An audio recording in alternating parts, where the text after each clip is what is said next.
Class 12th mathematics chapter number 10 vector algebra का जो introduction part है वो मैं बताऊंगा और एक्सरसाइज 10.1 को हम डिटेल में सॉल्व करेंगे इस वीडियो में। बाकी सभी चैप्टर मैंने करा रखे हैं, आपको लिंक्स मिल जाएंगे डिस्क्रिप्शन पे। अगर आपको बाय द वे कोई एक्सरसाइज नहीं मिल रहा है तो आप सिंपली सर्च कर सकते हैं क्लास 12th जो भी एक्सरसाइज है और आगे नाम लिख दीजिए बाई मैथमेटिक्स एनालिसिस चैनल का नाम, तो आपको वीडियो टॉप पे मिल जाएगी। ठीक है, इससे पहले मैंने ये वीडियो बना रखा था लेकिन उसमें ना वॉइस प्रॉब्लम हो गई थी, वॉइस रिकॉर्ड नहीं हुई थी।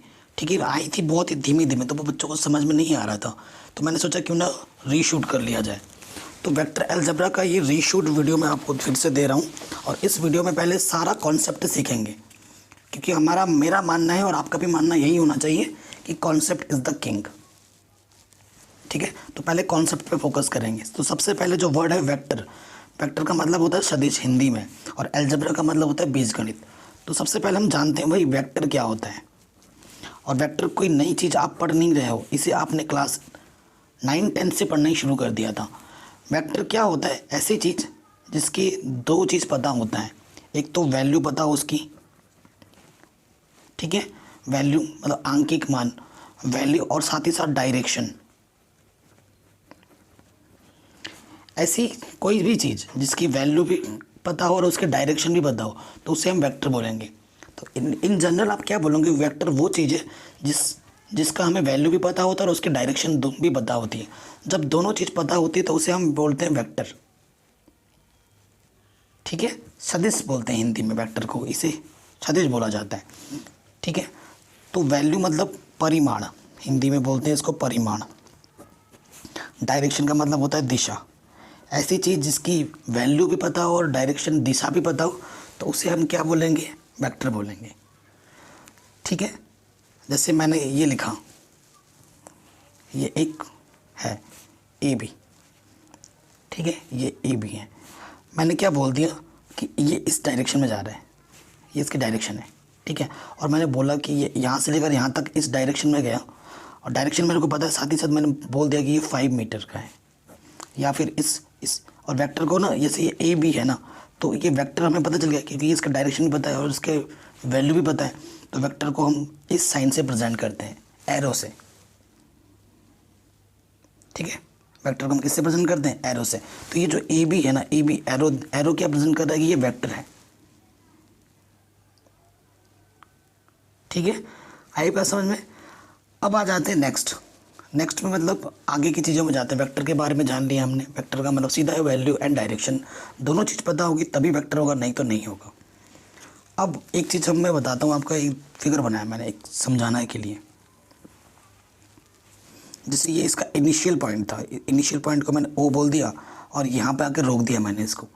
ठीक है, यहाँ पे आके मैंने इसको रोक दिया, तो इसको मैंने, ये मेरा फाइनल पॉइंट है, तो इसे मैं क्या बोलूँगा? Initial point, initial point.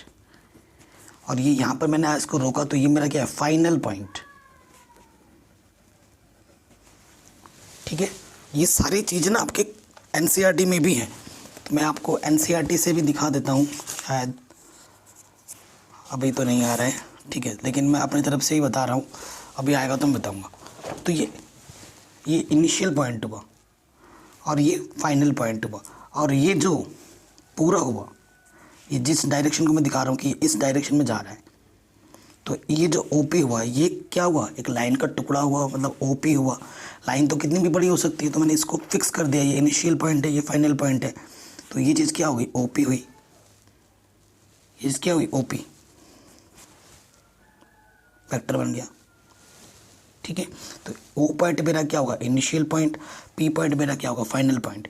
Initial point को हिंदी में बोलते हैं प्रारंभिक बिंदु और फाइनल पॉइंट को बोलते हैं अंतिम बिंदु।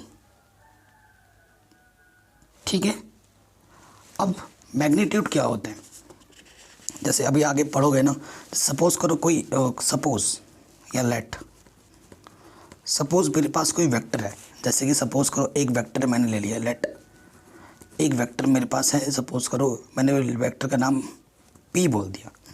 पी पर मेरे पास कोई वेक्टर है, जैसे कि 2i + 3j + 4k, ये मेरे पास एक कोई वेक्टर है और ऊपर कैप लगता है, आपको पता है ना। आई जे के जनरली क्या होते हैं, इसको भी बात कर लेते हैं। आई जे क्या होता है? सपोज करो ये एक्स डायरेक्शन है, ये वाई डायरेक्शन है और ये जेड डायरेक्शन है। तो एक्स डायरेक्शन को ना आई से प्रेजेंट किया जाता है, वाई डायरेक्शन को जे से और जेड को के से। एक्चुअली ये आई जे आपको डायरेक्शन बताते हैं, ठीक है, कि ये एक्स कोऑर्डिनेट के लिए है, ये वाई कोऑर्डिनेट के लिए, जेड कोऑर्डिनेट के लिए। जहाँ बात आएगी मैग्नीट्यूड, मैग्नीट्यूड का मतलब मॉडुलस टाइप, ये निकालना है आपको। और उसके लिए पता है फॉर्मूला क्या होता है, ये जो भी आपके कोफिशिएंट है ना, ये कोफिशिएंट है, तो उन कोफिशिएंट को स्क्वायर कर देते हैं और फिर ऐड कर देते हैं, ठीक है। सपोज करो ये तो जनरल एक एग्जांपल के तौर पर इसको सॉल्व करेंगे तो हमें मैग्नीट्यूड मिल जाएगा, ठीक है। तो मैग्नीट्यूड के लिए अगर हमारे पास कोई भी वेक्टर है, if any vector like suppose करो ए हमारे पास है, जैसे कि A1 I है, A2 J है एंड A3 K है, तो उसका जो मैग्नीट्यूड होगा, उसका जो मैग्नीट्यूड होगा मॉडुलस ए जो होगा वो क्या होगा, A1 का स्क्वायर प्लस A2 का स्क्वायर प्लस A3 का स्क्वायर रूट। एनी प्रॉब्लम, कोई दिक्कत? ठीक है, मैग्नीट्यूड पता चल गया कैसे निकालते हैं, बाय एग्जांपल देके भी मैंने आपको समझा दिया। आई जे क्या होता है वो भी पता चल गया, डायरेक्शंस होती हैं, सिंपली एक्स को आई से प्रेजेंट किया जाता है, वाई को जे से, जेड को के से, ठीक है। कोई भी चीज़ लिखोगे जो जहाँ से शुरू होती है उसे इनिशियल पॉइंट बोलते हैं, जहाँ पे ख़त्म होती है उसे फाइनल पॉइंट बोलते हैं। क्लियर? अब नेक्स्ट चीज़ आ जाएगी आपके पास पोजीशन वेक्टर, कि भैया पोजीशन वेक्टर क्या होता है, what is position vector. Position vector को हिंदी में बोलते हैं ना स्थिति सदिश। अब भैया ये पोजीशन वेक्टर क्या है, सपोज़ करो मैं आपको फिगर से ही समझाऊंगा, मैं हर चीज़ रटवाने में विश्वास नहीं करता हूँ, फिगर से समझाने में बिलीव रखता हूँ, ठीक है। सपोज़ करो ये मेरा इनिशियल पॉइंट था, मतलब ओरिजिन बोले तो, क्योंकि 3D पढ़ रहे हैं हम, तो एक्स वाई जेड 0 0 0, ये X coordinate, Y coordinate, Z coordinate. X coordinate मानने के यहाँ एक्स है, ये मेरा वाई है और ये मेरा जेड है, ठीक है। मैंने एक पॉइंट यहाँ कहीं पर ले लिया P, उसके कोऑर्डिनेट मैंने मान लिए है कि ये x है, y है और z है, ठीक है। ये x है, y है, z है।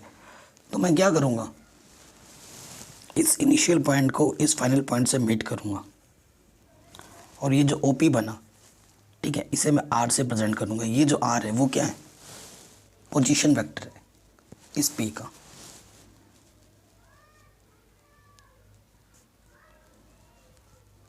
ठीक है। इस P का क्या है, पोजीशन वेक्टर। जनरली जो मेरा पोजीशन वेक्टर होगा ना, पोजीशन वेक्टर जो R होगा वो क्या होगा, ये OP होगा, OP इनिशियल से फाइनल। तो ये जो R मैंने किसको बोला है, OP को बोला है, तो ये मेरा क्या है, पोजीशन वेक्टर है, ठीक है। अब आपको ना आगे चलकर ना ऐसे अगर OP निकालने होंगे तो कैसे निकलेगा, ठीक है। आगे चलकर आपको ना ऐसे आ जाएगा कि भैया AB निकालो, ठीक है, AB निकालो या फिर BC निकालो। तो एक्चुअली ये AB अगर आपको निकालना है, ये BC अगर आपको निकालना है, क्योंकि अगर मैं इनका फिगर बना के, अगर जनरल फिगर बना के मैं आपको समझाना चाहूँ सिंपल वे में, तो ये O है। सपोज़ करो यहाँ पर एक पॉइंट A है और यहाँ एक पॉइंट आपका B है, ठीक है। ये मेरा इनका पोजीशन वेक्टर हो गया ना, ये मेरा इनका पोजीशन वेक्टर हो गया, ठीक है। ये OA, और अगर आपको निकालना है डिस्टेंस बिटवीन AB की डिस्टेंस निकालो, ठीक है, AB की डिस्टेंस, ठीक है। एक्चुअली AB क्या है, AB कैसे निकलेगा, AB निकलेगा आपका OB माइनस OA, ठीक है। देखो शॉर्ट ट्रिक में समझा देता हूँ, इनिशियल पॉइंट तो आपका फिक्स होता है ओरिजिन। तो अगर आपको शॉर्ट ट्रिक समझना है, अगर AB निकालना है ना, तो पता है क्या होगा, लास्ट वाले में से फर्स्ट वाले को माइनस कर दो, OB माइनस के OA, ठीक है। इस चीज़ पे अभी हम आएंगे, अभी फ़िलहाल अभी रहने दो। अभी मैं आपको जो चीज़ समझा रहा हूँ, पोजीशन वेक्टर समझ में आया कि नहीं, ये आया। अभी इस पे आएंगे, इस पे क्वेश्चन करेंगे तो और समझ में आ जाएगा जल्दी से। पोजीशन वेक्टर हो गया। अगर सपोज़ करो ये जो पोजीशन वेक्टर आपने OP की हम बात कर रहे हैं, ओपी एक्चुअली में होगा क्या बताओ, ओपी में एक्चुअली में होगा क्या? ओपी ओपी क्या है? देखो ये x1 है, ये y1, ये z1, ये x2, ये y2, ये z2 है। अगर आपको ओपी निकालना है ना तो देखो यहाँ से क्या है, यहाँ से आ जाएगा आपका x minus zero I, y minus zero जे और z माइनस ज़ीरो के। तो यहाँ से क्या है x i plus y z plus z k. Formula क्या होता है? x2 minus x1 i, y2 minus y1 j plus z2 minus z1 k. तो ये x1 y1 z1, x2 y2 z2। ठीक है, तो ये मेरा OP है। अगर OP का मेरे को मैग्नीट्यूड निकालना है या ठीक है मॉडुलस निकालना है तो क्या होगा? इनके कोफिशिएंट का स्क्वायर का मॉडुलस का स्क्वायर रूट, है ना, ये चीज़ आ जाएगी। है समझ में यहाँ तक? अब इसकी बात कर लेते हैं। अगर जैसे यहाँ पर AB लिखा था ना, सपोज़ करो जैसे कि AB है ना, इसके जो अगर मैं कुछ मान लेता हूँ कोऑर्डिनेट, जैसे कि सपोज़ करो ये 2 3 5 है और ये है आपका 1 2 1। ठीक है, आपको निकालना है AB। तो क्या होगा? OB माइनस के OA ऐसे लिखा जाता है। ठीक है, जनरली क्या होता है ना, सीधी सी बात है, फॉर्मूला आपको याद रखना है कि अगर ये चीज़ निकालनी है ना, सीधी सी अगर शॉर्टकट फॉर्मूला लिखना चाहो, x2 में से x1 घटाओ i1, y2 में से y1 घटाओ j प्लस z2 में से z1 घटाओ यहाँ k लग जाता है। ठीक है, सो OB B का जो मेंबर होगा वो ये सारे क्या हैं? x2 y2 ये z2, ये है x1 y1 z1। तो यहाँ लग जाएगा आपका क्या? 2 माइनस 1 i, फिर 3 माइनस 2 j और फिर 5 माइनस 1 k। तो ये हो जाएगा 1i 1j एंड 4k और सिंपली इसके ऊपर कैप तो लगेगा ही। तो ये मेरा जनरली AB आएगा। तो ऐसे निकाला जाता है। ठीक है, किसी वेक्टर को अगर आपको निकालना है तो। ठीक है, बाय एग्जांपल समझा रहा हूँ ताकि आपको क्वेश्चंस करने में कोई दिक्कत ना आए। ठीक है, अब हम बात करेंगे direction cosine and direction ratio के बारे में, लेकिन इसका ज़्यादा जो उपयोग है ना वो नेक्स्ट चैप्टर में है, direction cosine and direction ratio का। अगर मैं चाहूँ तो इस पार्ट को स्किप कर सकता हूँ क्योंकि वो सभी चीज़ें मैंने चैप्टर नंबर 13 में पहले ही करवा रखा है, सॉरी 11 में, 13 बोल रहा हूँ। ठीक है, इसके बाद वाले चैप्टर में वो सब चीज़ें मैंने समझा रखी हैं। ठीक, चलो फिर से एक बार बता ही देता हूँ आपको, बताते हैं डायरेक्शन कोसाइन के बारे में।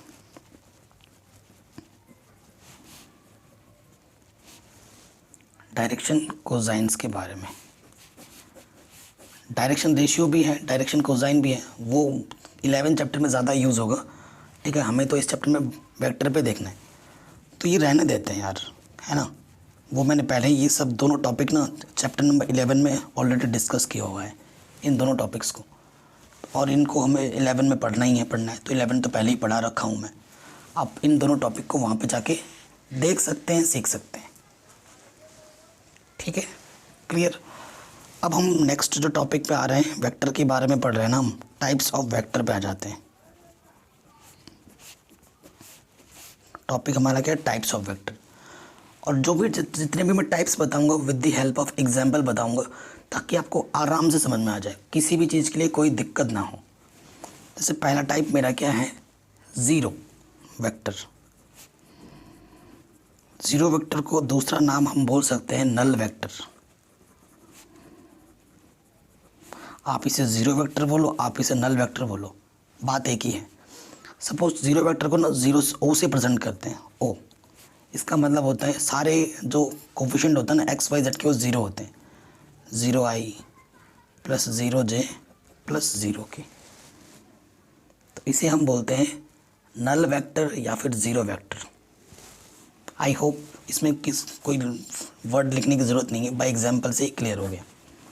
ये मेरा ज़ीरो वेक्टर है।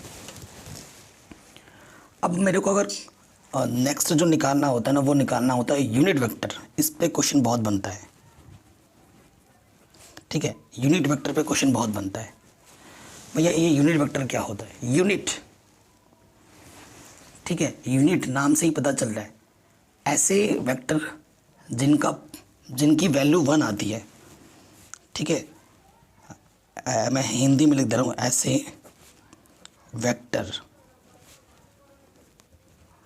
जिनकी वैल्यू 1 होती है,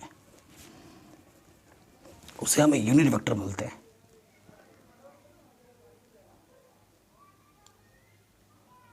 ठीक है, मतलब सपोज करो जैसे कि मैंने कोई लिख दिया, एक वेक्टर है, सपोज करो मेरे पास एक वेक्टर है, कुछ भी लिख दिया मैंने, x i plus Y J plus z के, और इसका मैंने निकाला मॉडुलस, वैल्यू का मतलब मॉडुलस निकालना, मैग्नीट्यूड निकालना, और इसका अगर वैल्यू 1 आएगा ना, तो इसे हम क्या बोलेंगे?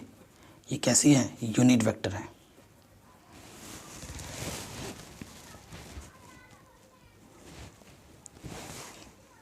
ठीक है, तो अगर क्वेश्चन में बोलता है ना कभी कभी यूनिट वेक्टर फाइंड करो, if we want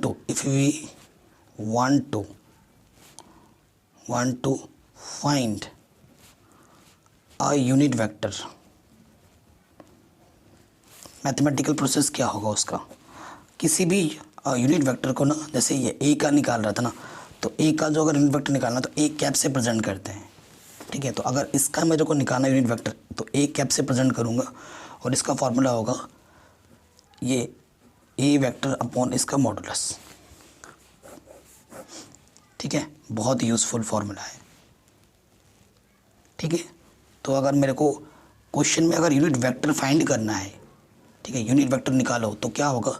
A cap से, मतलब जो भी होगा, जिसके भी लिए भी बोलेगा उसके ऊपर कैप लगा दोगे, वो वेक्टर ऊपर अपॉन में उसका मॉडुलस, ठीक है, अगर हमें मैथमेटिकल वे में चीज़ें फाइंड करनी है तो। ये भी आ गया होगा समझ में। आगे बढ़ते हैं। नेक्स्ट थर्ड जो वेक्टर मैं डिस्कस करने जा रहा हूँ वो है को इनिशियल वेक्टर एंड, ठीक है, क्या? को इनिशियल वेक्टर, को इनिशियल वेक्टर। देखो जैसे मैं आपको फिगर बना के समझाता हूँ, ये मैंने फिगर बना रहा हूँ, ये मेरा ओ है, इनिशियल पॉइंट ओ है, ये इधर मेरा बी है, ये इधर मेरा ए है, ये इधर मेरा सी है, ए बी सी ले लिया। अब मैं कुछ वेक्टर बना रहा हूँ यहाँ से, देखिए यहाँ से मैंने बनाया ओ ए, ठीक है, यहाँ से मैंने बनाया ओ बी, और यहाँ से मैंने बनाया ओ सी, ठीक है। तो देखो को इनिशियल, मैंने स्टार्टिंग पॉइंट, इनिशियल का मतलब हमारा इनिशियल पॉइंट क्या? ओ है, ओ ए, फाइनल पॉइंट मेरा ए है, फाइनल पॉइंट मेरा बी है, फाइनल पॉइंट मेरा सी है। को इनिशियल, जब वेक्टर इनिशियल पॉइंट से स्टार्ट होगा और फाइनल पे ख़त्म होगा, ये जो ओ ए वेक्टर है, ये जो ओ बी वेक्टर है, ये जो ओ सी वेक्टर है, ये सारे वेक्टर कैसे हैं? को इनिशियल वेक्टर है, ठीक है। तो को इनिशियल वेक्टर क्या होते हैं? वो वेक्टर दो या दो से अधिक जब वेक्टर होंगे और उनका इनिशियल पॉइंट एक ही होगा, तो ऐसे वेक्टर को को इनिशियल वेक्टर बोला जाता है। देखिए ये जो ओ ए वेक्टर है, ये जो ओ बी वेक्टर है, ये जो ओ सी वेक्टर है, और एक वेक्टर बना देता हूँ, जैसे यहाँ पर मैंने लिख दिया डी, ओ डी वेक्टर है। दो या दो से अधिक ऐसे वेक्टर जिनका इनिशियल पॉइंट एक ही होता है, तो उन वेक्टर्स को हम क्या बोलते हैं? को इनिशियल वेक्टर बोलते हैं। आई बात समझ में कि को इनिशियल वेक्टर क्या होते हैं? तो ये चीज़ भी आ गया समझ में, को इनिशियल वेक्टर क्या होते हैं। मैं सारी चीज़ें समझा रहा हूँ, कोई भी चीज़ मैं आपको लिखवा नहीं रहा हूँ थ्योरी टाइप। मेरा मेन मकसद है आपको समझाना। अगर जो चीज़ मैं बोल रहा हूँ नोट करके आप हिंदी में लिखना चाहो, इंग्लिश में लिखना चाहो, तो वो आपकी मर्ज़ी, आप लिख सकते हो।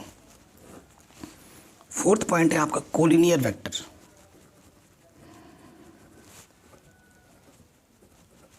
कोलिनियर वेक्टर, कोलिनियर का मतलब होता है संरेखित, ठीक है। कोलिनियर वेक्टर क्या होता है? देखो कोलिन का मतलब होता है संरेख। जैसे मैंने एक वेक्टर यहाँ लिखा, ठीक है, ये मेरा ए बी वेक्टर है, ठीक है, ये मेरा क्या है, ए बी वेक्टर है। ठीक है, तो इसी के दूसरी तरफ एक दूसरा वेक्टर ले लिया मैंने, यहाँ पे लिख दिया मैंने सी डी। तो जब दो वेक्टर आपस में पैरेलल हो या एक ही लाइन में हो, ठीक है, दो तीन भी कर लो भाई, दो थोड़ी ना तीन भी हो सकता है, इसे कुछ नाम और दे दो, ई एफ दे दो। जब दो या दो से ज़्यादा वेक्टर एक ही लाइन में हो, एक ही सीध में हो और एक ही लाइन में हो, दो या दो से अधिक एक ही वेक्टर जब एक ही समान होगा, ये सारे आपस में क्या है, पैरेलल है, पैरेलल होने चाहिए, ये भी ध्यान रखना।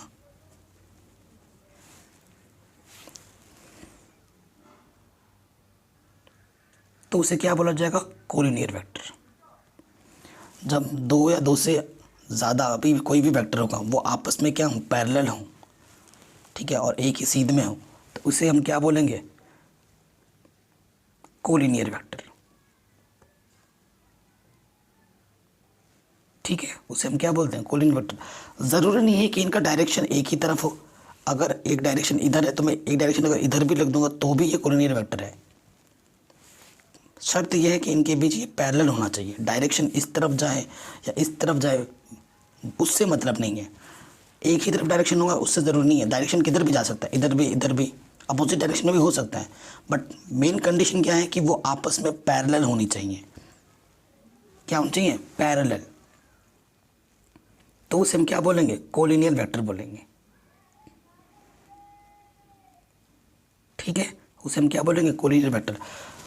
कंडीशन होती है एक वेक्टर की कोलिनियर को प्रेजेंट करने की। आपके पास दो वेक्टर है, एक ए वेक्टर है और एक बी वेक्टर है।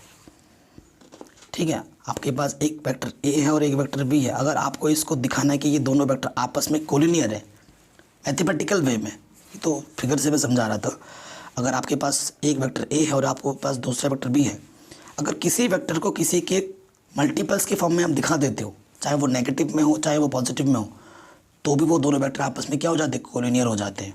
फॉर एग्जांपल, अगर मैं ए को लिख देता हूँ लैम्डा बी के मल्टीपल्स के फॉर्म में, इट मीन्स क्या होगा, ए एंड बी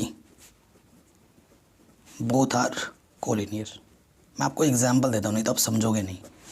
सपोज ये लेट एग्जांपल दे रहा हूँ मैं आपको, ए वेक्टर मैंने ले लिया 2i + 2j और मेरे पास बी वेक्टर है -ki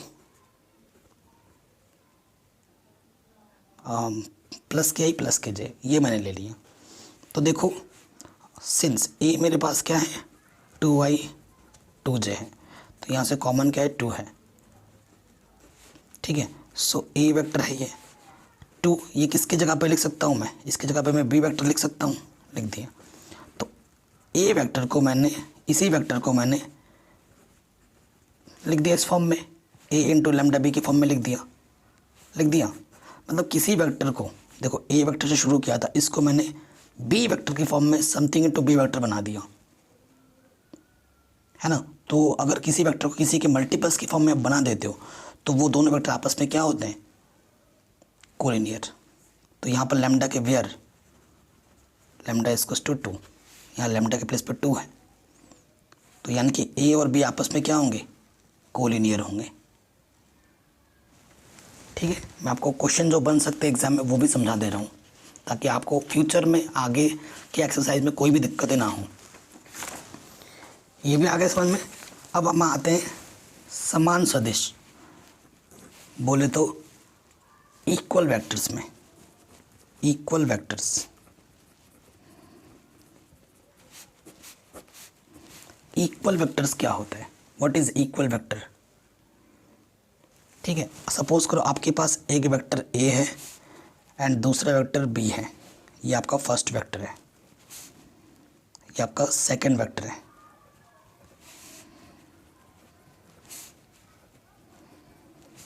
इफ़ मॉडुलस ए और मॉडुलस बी दोनों इक्वल दे दें, इसका भी जो मॉडुलस होगा और इसका भी जो मॉडुलस होगा वो आपस में इक्वल हो जाएंगे, देन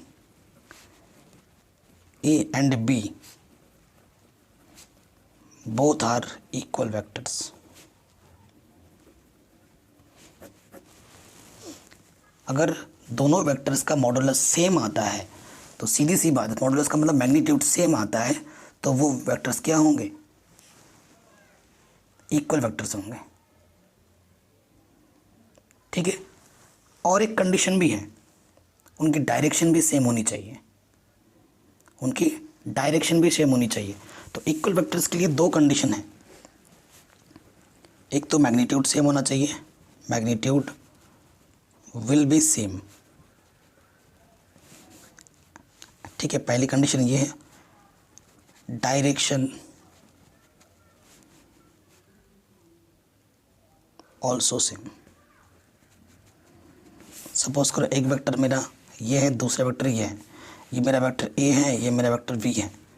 अगर इसका जो वैल्यू, इसकी वैल्यू अगर सपोज करो 2 आई है और इसकी वैल्यू भी 2 है और डायरेक्शन ये भी इधर जा रहा है और ये भी इधर जा रहा है, तो ये सेम वेक्टर है।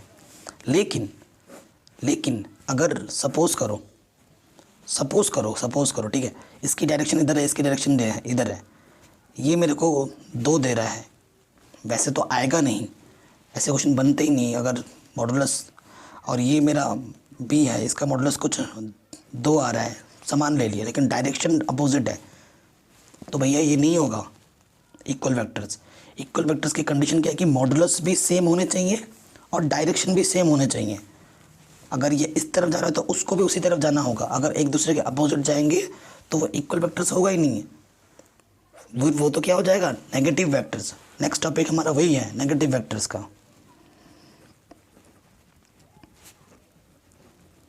क्या नेगेटिव वेक्टर्स क्या होते हैं, जैसे मैंने एक वेक्टर्स लिखा ए बी, ये मेरा ए बी है, ठीक है, ये मेरा वेक्टर्स ए बी है, ठीक। और दूसरा वेक्टर में अगर देखो ए बी और दूसरा इसका जो नेगेटिव वेक्टर होगा ना, इसका साइन चेंज कर दो, बी ए, ये इसका नेगेटिव वेक्टर है, इसका ये क्या है, नेगेटिव वेक्टर। बट मज़े की बात ये होती है ना कि अगर इसका मॉडुलस निकालोगे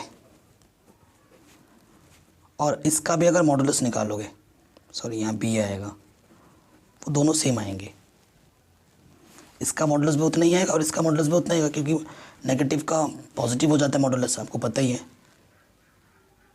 ना। तो यही क्वेश्चन वही था कि ऐसे वेक्टर जिनके मॉडुलस तो सेम होते हैं लेकिन डायरेक्शन अलग होते हैं, उससे हम क्या बोलते हैं, नेगेटिव वेक्टर्स बोलते हैं। और ऐसे वेक्टर जिनका मॉडुलस भी सेम हो, डायरेक्शन भी सेम हो, उसे हम इक्वल वेक्टर्स बोलते हैं, उसे हम क्या बोलते हैं, इक्वल वेक्टर्स। इतनी चीज़ें आई समझ में आपको, ठीक है, आई होप ज़रूर आई होंगी। अब नेक्स्ट आते हैं हम नेक्स्ट टॉपिक पे, एडिशन ऑफ वेक्टर्स। अभी मैं एक्सरसाइज शुरू नहीं कर रहा हूँ, एक्सरसाइज तो बाद में करेंगे ना, एक्सरसाइज तभी आएगा जब ये कॉन्सेप्ट आएंगे, ठीक है। देखो फिर से वही चीज़, मैं बाय एग्जांपल ही सब चीज़ें समझाना चाहता हूँ। ये मेरा ओ है, ये मेरा ए है, ये मेरा बी है। ओ मतलब क्या बोला, मतलब इनिशियल पॉइंट दिया मैंने, ये डायरेक्शन इसकी इधर है, ये डायरेक्शन इसकी इधर है, और ये इस वेक्टर का नाम, इस ओ ए वेक्टर को मैं बोल रहा हूँ ए वेक्टर, और इस ए बी को मैं बोल रहा हूँ बी वेक्टर, और इसको मैं बोल रहा हूँ सी वेक्टर, ठीक है। अब ओ ए को मैंने ए बोला है, सिंस ओ ए को मैंने क्या बोला है, ए, एंड ओ बी को मैंने क्या बोला है, बी। अब मेरे को क्या निकालना है, मेरे को निकालना है नेक्स्ट वेक्टर सी, ठीक है, मेरे को निकालना है O B, sorry O B थोड़ी ना है, ये तो ए बी है। हमें क्या निकालना है, ओ बी निकालना है, ये इस डायरेक्शन में। सो ओ बी निकालने के लिए देखो, ये ओ बी निकालने के लिए ये इस डायरेक्शन में गया, उसी डायरेक्शन में बी भी गया, ठीक है, और ये भी इसी आगे तरफ आगे बढ़ रहा है। तो अगर मेरे को ओ बी निकालना है तो ओ बी किसके इक्वल होगा, इसी ये इसका देखो, ये क्या है, ये को इनिशियल वेक्टर है, इसका भी ये, इस वेक्टर का भी ये इनिशियल पॉइंट है और इस वेक्टर का भी ये इनिशियल पॉइंट है, और मेरे को ओ बी निकालना है। तो ओ बी क्या होगा, इन दोनों वेक्टर का एडिशन, ओ ए प्लस ओ बी। तो सी वेक्टर क्या होगा, ए वेक्टर प्लस बी वेक्टर, क्योंकि समान डायरेक्शन में जा रहा है, सेम डायरेक्शन में जा रहा है, तभी एडिशन लगा है। ठीक है, तभी एडिशन लगा है। अगर विपरीत डायरेक्शन में जाता, अपोजिट डायरेक्शन में जाता तो क्या लगता, माइनस। तो इसे पता है क्या बोलते हैं, इसे बोलते हैं ट्रायंगल रूल। ये जो रूल मैंने अभी आपको लिखा है, ये लिखा है मैंने triangle rule.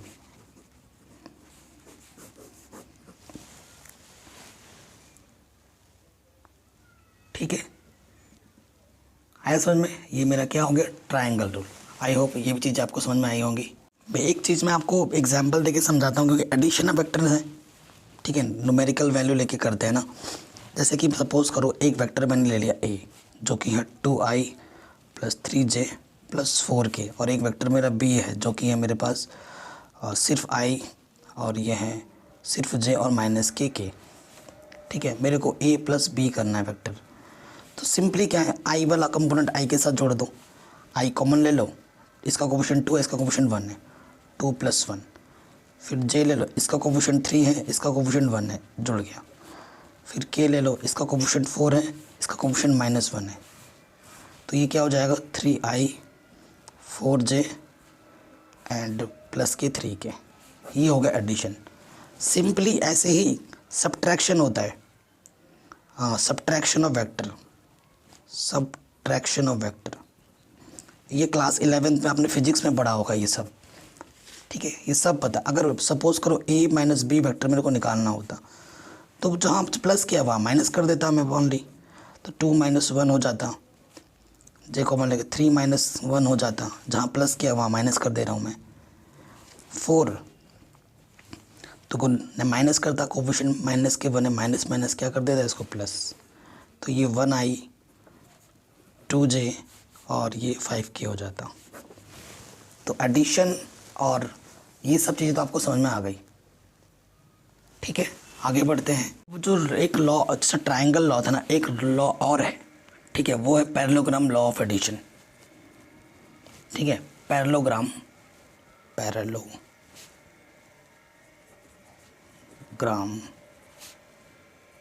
Law of addition. ठीक है, पैरेललोग्राम बनाते हैं, सभी को पता होगा पैरेललोग्राम क्या होता है, पैरेलल हैं आपस में।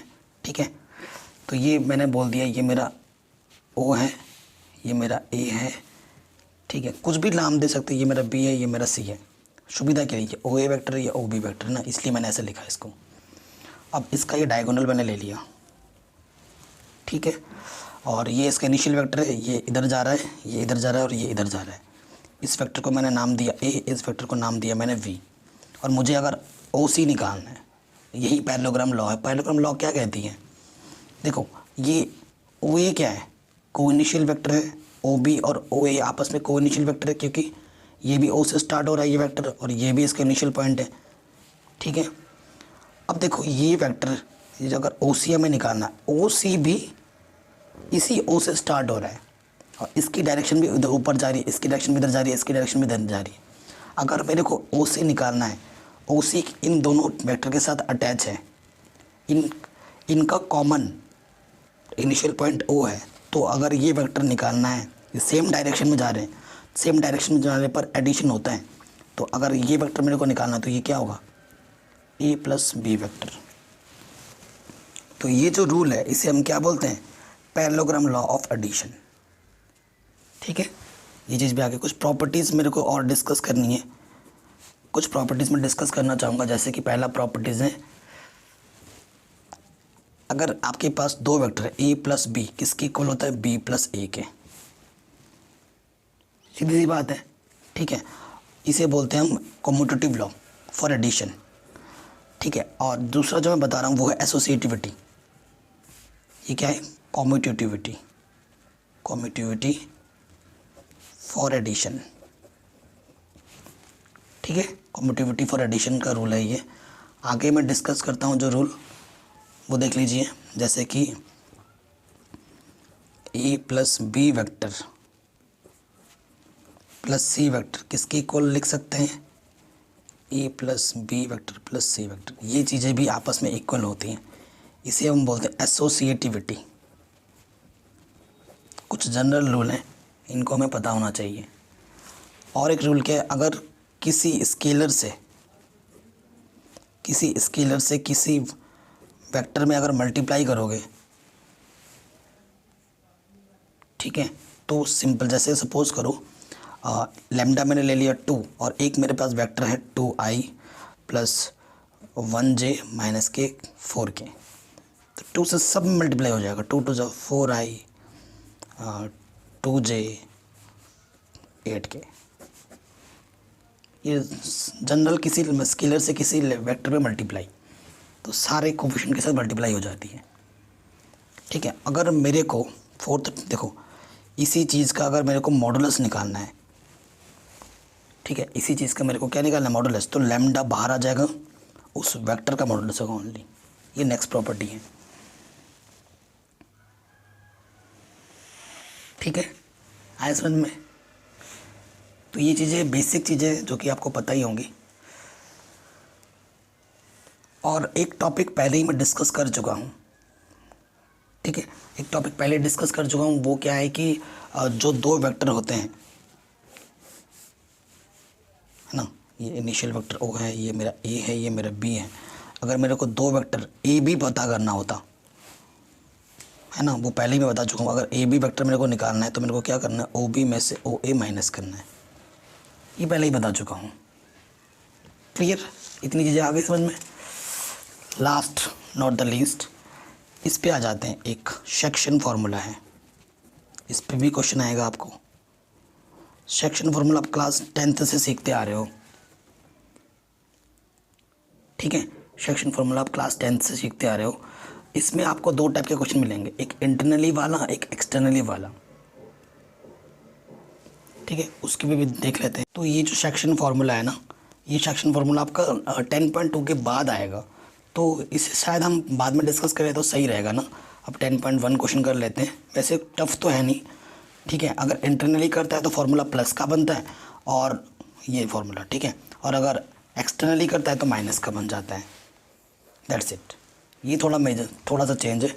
और ये सब मैंने बाकी तो एक्सरसाइज सारे करा रखे हैं, उसमें वॉइस प्रॉब्लम नहीं है, वहाँ पे मैंने चीज़ों को सिखा रखा है, ठीक है। तो अब सीधे आ जाते हैं एक्सरसाइज पर। बाकी सारे बेसिक चीज़ें तो हमने जान ली हैं। अब आते हैं हम सीधे एक्सरसाइज 10.1 पर। तो 10.1 तो मैं बता दूंगा, लेकिन एग्जाम्पल जो आपका 1 है वो आप खुद कर लेना, ठीक है। बाकी सारे एग्जाम्पल आपको खुद से ही ट्राई करने हैं, ठीक है। 10.1 पे आ जाते हैं। पहले क्वेश्चन पर कह रहे हैं, represent graphically a displacement of 40 kilometre 30 degree east of north. East of north ये बोला है हमसे, यानी कि हमसे अगर मैं हिंदी में बोलूँ, हमें क्या निकालना है, उत्तर से 30 डिग्री पूर्व में 40 किलोमीटर के लिए डिस्प्लेसमेंट निकालना है और उसको आपको ज्योमेट्रिकली दिखाना है, ठीक है। सो देखिए, ये एक्सरसाइज कौन सा है हमारा, 10.1। आपको थोड़ा बैकग्राउंड में नॉइज़ मिल सकता है क्योंकि कंस्ट्रक्शन का काम चल रहा है, बट उसको इग्नोर कीजिएगा, मैं कह रहा हूँ, ठीक है। सो आपको पता होगा, आप जानते हैं ये क्या होता है हमारी तरफ, ये होता है हमारा, पहले मैं हिंदी में लिख देता हूँ ना, ये होता है आपका उत्तर, ये होता है आपका दक्षिण, ये होता है आपका पूर्व और ये होता है आपका पश्चिम। दक्षिण को बोलते हैं साउथ, ये वेस्ट, ये ईस्ट, सॉरी वेस्ट थोड़ी ना, ये तो नॉर्थ है, ईस्ट वेस्ट नॉर्थ साउथ, ठीक है। क्वेश्चन में क्या बोल रहा है, क्वेश्चन में बोल रहा है represent graphically a displacement of 40 kilometre. 40 kilometre का डिस्प्लेसमेंट दिखाना है 30 degree east of north. 30 degree लेना है ईस्ट ऑफ नॉर्थ से, ये ईस्ट है नॉर्थ की तरफ, तो मान लेते हैं 40 किलोमीटर का डिस्प्लेसमेंट लेना है। मान लिया कि ये 40 किलोमीटर है, ठीक है। और जो ईस्ट ऑफ नॉर्थ से कितने डिग्री में बोला है, 30 डिग्री में, कितने का डिस्प्लेसमेंट, 40 किलोमीटर का डिस्प्लेसमेंट हो गया। अब इसे थोड़ा एक्स बोल देना, इसे एक्स डैश बोल देना, इसे वाई डैश बोल देना और ये इसे वाई बोल देंगे। बन गया आपका फिगर। क्वेश्चन को पढ़ो, बस बना दो आराम से, इजीली हो गया। नेक्स्ट क्वेश्चन हमसे क्या बोल रहे हैं, classify the following measure of scalars and vectors. बहुत ही सिंपल है। अब इस क्वेश्चन को मैं क्या कर रहा हूँ, देखो आपको वेक्टर्स पे मार्क करना है। Classify the following measures of scalars and vectors. Scalars क्या होते हैं, स्केलर्स वो होते हैं जिनमें डायरेक्शन और वैल्यू में से किसी एक का पता होता है, और वेक्टर्स क्या होते हैं जिनमें डायरेक्शन और मैग्नीट्यूड, मतलब वैल्यू और डायरेक्शन दोनों पता होते हैं, उसे हम वेक्टर बोलते हैं। सीधी सी बात है कि नहीं। तो देखो सबसे पहले हम स्केलर छांटते हैं। तो स्केलर में बताऊं, देखो मैं स्केलर को ना टिक कर रहा हूँ, ओनली इसमें वैल्यू पता है तो ये स्केलर हो गया। ओनली इसमें डायरेक्शन पता है, ये स्केलर हो गया। ओनली वैल्यू पता है, ठीक है, ये भी स्केलर हो गया। ठीक है, उसके बाद 10⁻19 ये जो कूलम्ब है ये वैल्यू है ओनली। ठीक है, तो ये भी हमारा क्या हो गया, स्केलर हो गया।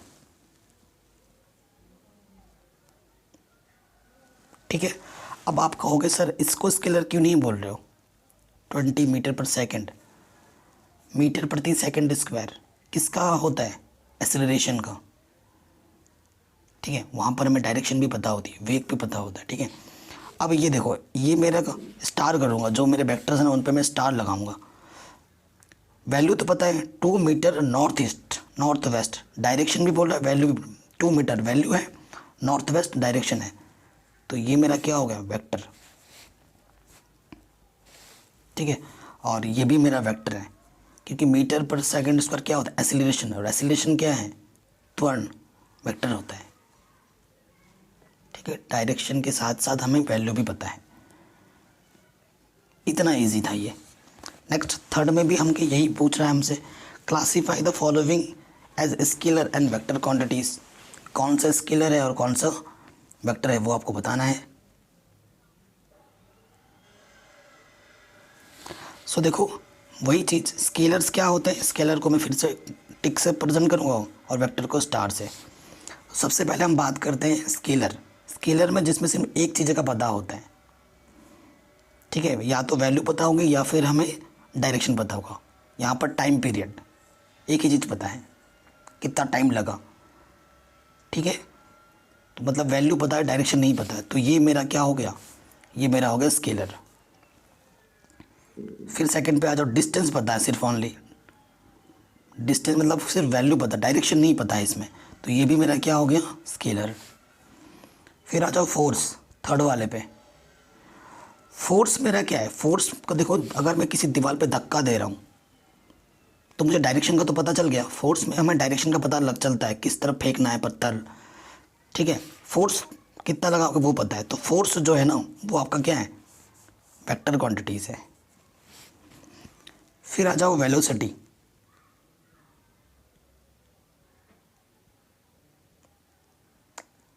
हाँ फोर्स होगा, ठीक है। उसके बाद आ जाओ वेलोसिटी। वेलोसिटी क्या है आपका, वेलोसिटी में क्या होता है ना, स्पीड हमें पता होती है। और जैसे बाइक चला रहे हो आप, बाइक एग्जांपल समझा रहा हूँ ना, बाइक चला रहे हो कितनी स्पीड से चल रही है पता है, बाइक चला रहे हो मतलब स्पीड से चल रही है ना, कितनी स्पीड चल रही है पता चल जाता है, मतलब वैल्यू पता है। और किस डायरेक्शन में चल रहे हो वो भी आपको पता रहता है। तो ये जो वेलोसिटी है वो भी क्या है, वो भी आपका है वेक्टर। कितना कार्य किया, जो वर्क डन है, वर्क डन में कितना कार्य किया, मतलब वैल्यू तो पता होगी लेकिन डायरेक्शन नहीं पता होता है, या फिर कभी डायरेक्शन पता हो तो कितना काम किया वो नहीं पता होता है। तो ये जो वर्क डन है वो क्या है, एक स्केलर क्वांटिटीज।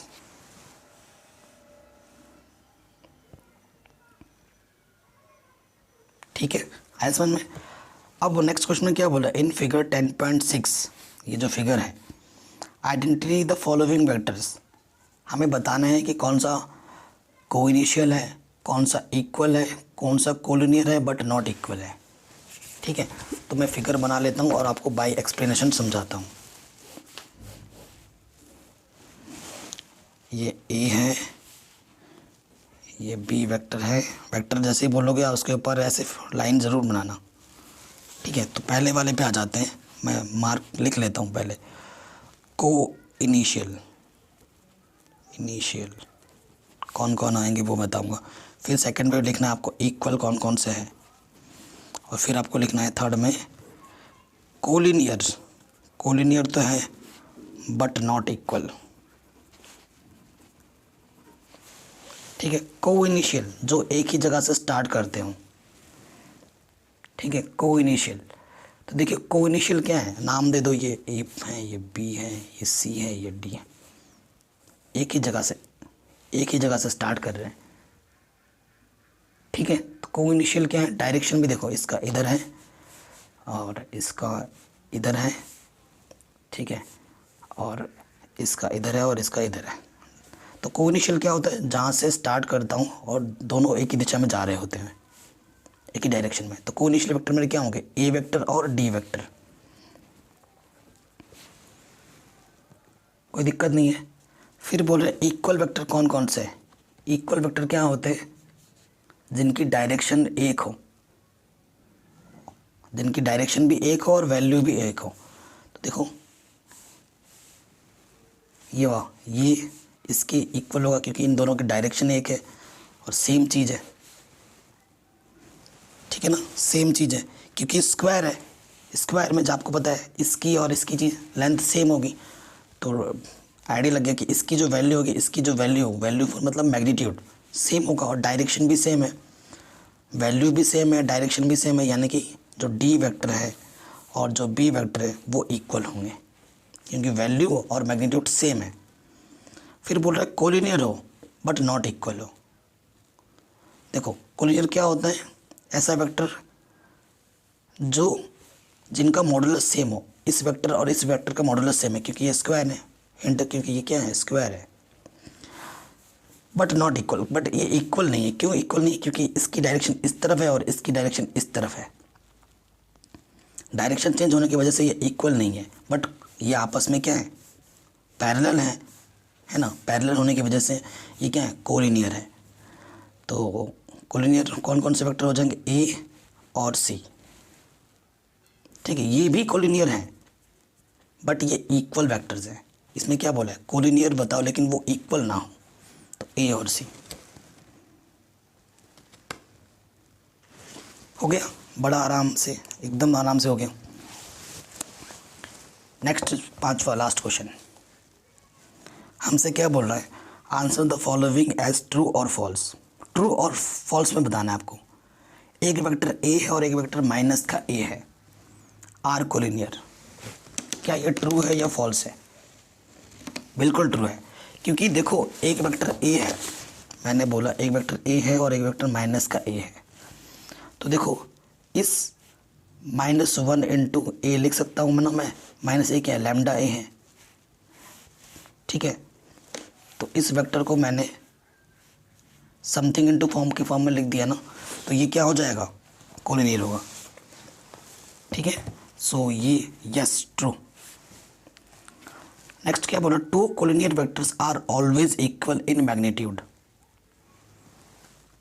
ठीक है, हमसे बोल रहा है कि दो कोलिनियर वेक्टर्स आपस में हमेशा इक्वल होते हैं मैग्नीट्यूड में। गलत, बिल्कुल गलत। जैसे कि देखो मैंने एक वेक्टर ले लिया i प्लस जे प्लस के और एक मैंने ले लिया 2i plus 2j plus 2k। ये दोनों के वेक्टर आपस में क्या है, कोलिनियर है। बट इसका मैग्नीट्यूड निकालोगे √3 आएगा और इसका मैग्नीट्यूड निकालोगे 2√3 आएगा। ठीक है, इसका और इसका मैग्नीट्यूड डिफरेंट है बट ये दोनों आपस में क्या है, देखो इसको अगर ये a वेक्टर है और अगर ये v वेक्टर है तो मैं b को लिख सकता हूँ 2 इंटू ए के फॉर्म में, क्योंकि 2 कॉमन आ जाएगा, अंदर बचेगा i j प्लस के और i j क्या है, a है। तो मैंने b वेक्टर को लिख दिया समथिंग इंटू ए। तो ये क्या हो गया, लैम्डा ए के b इक्वल टू लैम्डा ए के फॉर्म में आ गया, यानी कि ये दोनों वेक्टर आपस में क्या है, कोलिनियर है। बट इन दोनों वेक्टर्स के जो मैग्नीट्यूड है वो डिफरेंट है। तो क्वेश्चन में क्या बोल रहे हैं कि अगर दोनों वेक्टर कोलिनियर है तो उनके मैग्नीट्यूड आपस में हमेशा इक्वल होते हैं। गलत। ठीक है, एग्जांपल देकर समझा दिए। फिर हमसे क्या बोला, to vectors having same magnitude और कोलिनियर। अगर दो वेक्टर्स सेम मैग्नीट्यूड के हैं तो वो कोलिनियर होते हैं। बताओ क्या ये सही है? ये गलत है। हमसे क्या पूछ रहा है? अगर दो वेक्टर है, ठीक है, कोलिनियर होने के लिए ऐसा होना चाहिए, ठीक है। अगर मतलब डायरेक्शन चेंज हो उससे फ़र्क नहीं, वो आपस में पैरेलल ज़रूर होनी चाहिए, ठीक है। एक वेक्टर मैंने ले लिया मैंने, तो ये सीधी सीधी पता चल पा रहा है कि ये भैया गलत बात बोल रहा है। गलत बात क्यों बोल रहा है? कि बोल रहा है two vector having same magnitude, अगर उनका मैग्नीट्यूड सेम है तो वो आपस में कोलिनियर होते हैं। बिल्कुल गलत है। जैसे मैंने एक वेक्टर ले लिया i प्लस जे प्लस के, और मैंने दूसरा वेक्टर ले लिया i माइनस जे और प्लस के, तो ये दोनों वेक्टर आपस में कोलिनियर नहीं है। इनको आप ए इक्वल टू लैम्डा बी के फॉर्म में लिख नहीं सकते। कॉमन ही नहीं है, कुछ इनमें से कॉमन नहीं है कुछ भी, तो लिख ही नहीं सकते इसको ऐसे, इस फॉर्म में ये बनेगा ही नहीं। लेकिन इन इसका भी मैग्नीट्यूड √3 आएगा और इसका भी मैग्नीट्यूड √3 आएगा। ये दोनों वेक्टर का मैग्नीट्यूड सेम है बट कोलिनियर नहीं है। तो इसमें क्या बोल रहा है कि ऐसे दो वेक्टर जिनके मैग्नीट्यूड सेम होते हैं वो ऑलवेज कोलिनियर होते हैं। गलत, ठीक है। बाय एग्जाम्पल देखिए, मैंने आपको बता दिया। फिर हमसे क्या बोला? Two collinear vectors having the same magnitude are equal. Two vectors having same magnitude are collinear. गलत। फिर बोल रहा है two collinear vector having the same magnitude are equal. गलत, ये भी गलत बोल रहा है। हमसे क्या बोल रहा है कि हमारे पास दो कोलिनियर वेक्टर हैं, ठीक है, दो कोलिनियर वेक्टर हैं सेम मैग्नीट्यूड के। कह रहे two collinear vector having the same magnitude are equal. गलत। देखो जैसे कि मैंने एक ले दिया i प्लस जे प्लस के, एक वेक्टर ए है ये। दूसरे वेक्टर लिख दिया मैंने माइनस के i माइनस के जे और माइनस के ये बी वेक्टर है। देखो इसका भी मैग्नीट्यूड √3 आएगा और इसका भी मैग्नीट्यूड √3 आएगा। मैग्नीट्यूड कैसे निकालते पता रखा है ना आपको। बट ये वेक्टर और ये वेक्टर डिफरेंट है। मैग्नीट्यूड तो सेम है लेकिन वेक्टर डिफरेंट है। और इसमें क्या बोल रहे हैं, तो इसमें क्या बोल रहा है कि two collinear vector having the same magnitude are equal. तो ये गलत है। अभी मैंने आपको दिखाया दो डिफरेंट वेक्टर हैं लेकिन उनके मैग्नीट्यूड सेम है, और इसमें बोला two collinear vector having the same magnitude are equal. गलत, ठीक है। मैंने आपको एग्जांपल लेके दिखा दिया। अभी ट्राइपॉड टूट के गिर गया था, उसके लिए हम सॉरी। तो अभी मैं हाथ से पकड़ के वीडियो बन रहा हूँ तभी ये शेक कर रहा है। सो अगर वीडियो पसंद आई हो तो प्लीज़ लाइक कर देना, शेयर कर देना हर जगह, और चैनल पर नया हो तो सब्सक्राइब ज़रूर कर लेना, ठीक है। और कोई वीडियो नहीं मिलेंगी तो कैसे सर्च करना वो मैं पहले ही बता चुका हूँ।